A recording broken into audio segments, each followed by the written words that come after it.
ईमान के परमेश्वर आपका धन्यवाद करते हैं आज के सुंदर बाइबल अध्ययन के लिए। खुदावन हरी को बड़ी बरकत है, आशीष करे पिता यीशु नाम से मांगती हूँ, आमीन। हम पढ़ेंगे पहला इतिहास 22 अध्याय। तब दाऊद कहने लगा, यहोवा परमेश्वर का भवन यही है और इसराइल के लिए होम बलि की वेदी यही है। तब दाऊद ने इसराइल के देश में जो परदेशी थे उनको इकट्ठा करने की आज्ञा दी और परमेश्वर का भवन बनाने को पत्थर गढ़ने के लिए सतरंग राश ठहरा दिए। फिर दाऊद ने फाटकों के किवाड़ों की कीलों और जोड़ों के लिए बहुत सा लोहा और तौल से बाहर बहुत पीतल और गिनती से बाहर देवदारू के पेड़ इकट्ठे किए, क्योंकि सीदोन और सोर के लोग दाऊद के पास बहुत से देवदारू के पेड़ लाए थे। और दाऊद ने कहा, मेरा पुत्र सुलेमान सुकुमार और लड़का है, और जो भवन यहोवा के लिए बनाना है उसे अत्यंत तेजोमयी और सब देशों में प्रसिद्ध और शोभामान होना चाहिए, इसलिए मैं उसके लिए तैयारी करूँगा। अतः दाऊद ने मरने से पहले बहुत तैयारी की। फिर उसने अपने पुत्र सुलेमान को बुलाकर इसराइल के परमेश्वर यहोवा के लिए भवन बनाने की आज्ञा दी।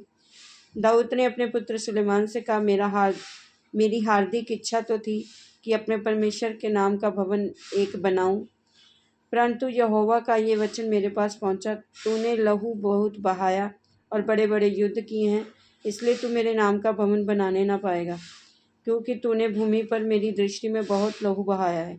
देख, तुझसे एक पुत्र उत्पन्न होगा जो शांत पुरुष होगा, और मैं उसको चारों ओर के शत्रुओं से शांति दूंगा। उसका नाम सुलेमान होगा, और उसके दिनों में मैं इसराइल को शांति और चैन दूंगा। वही मेरे नाम का भवन बनाएगा, वही मेरा पुत्र ठहरेगा और मैं उसका पिता ठहरूंगा, और उसकी राजगद्दी को मैं इसराइल के ऊपर सदा के लिए स्थिर रखूंगा। अब हे मेरे पुत्र, यहोवा तेरे संग रहे, और तू कृतार्थ होकर उस वचन के अनुसार जो तेरे परमेश्वर यहोवा ने तेरे विषय में कहा है उसका भवन बनाना। अब यहोवा तुझे बुद्धि और समझ दे और इसराइल का अधिकारी ठहरा दे, और तू अपने परमेश्वर यहोवा की व्यवस्था को मानता रहे। तू तब ही कृतार्थ होगा जब उन विधियों और नियमों पर चलने की चौकसी करेगा जिनकी आज्ञा यहोवा ने इसराइल के लिए मूसा को दी थी। या बांध और दृढ़ हो, मत डर और तेरा मन कच्चा ना हो। सुन, मैंने अपने क्लेश के समय यहोवा के भवन के लिए 1,00,000 की कार सोना और 10,00,000 की कार चांदी और पीतल और लोहा इतना इकट्ठा किया कि बहुतायत के कारण तौल से बाहर है। और लकड़ी और पत्थर मैंने इकट्ठे किए हैं, और तू उनको बढ़ा सकेगा। तेरे पास बहुत कारीगर हैं, अर्थात पत्थर और लकड़ी के काटने और गढ़ने वर्णन सब भांति के काम के लिए सब प्रकार के प्रवीण पुरुष हैं। सोना चांदी पीतल और लोहे की तो कुछ गिनती नहीं है। अतः तू उस काम में लग जा, यहोवा तेरे संग नित रहे। फिर दाऊद ने इसराइल के सब हाकिमों को अपने पुत्र सुलेमान की सहायता करने की आज्ञा ये कहकर दी, क्या तुम्हारा परमेश्वर यहोवा तुम्हारे संग नहीं है? क्या उसने तुम्हें चारों ओर से विश्राम नहीं दिया?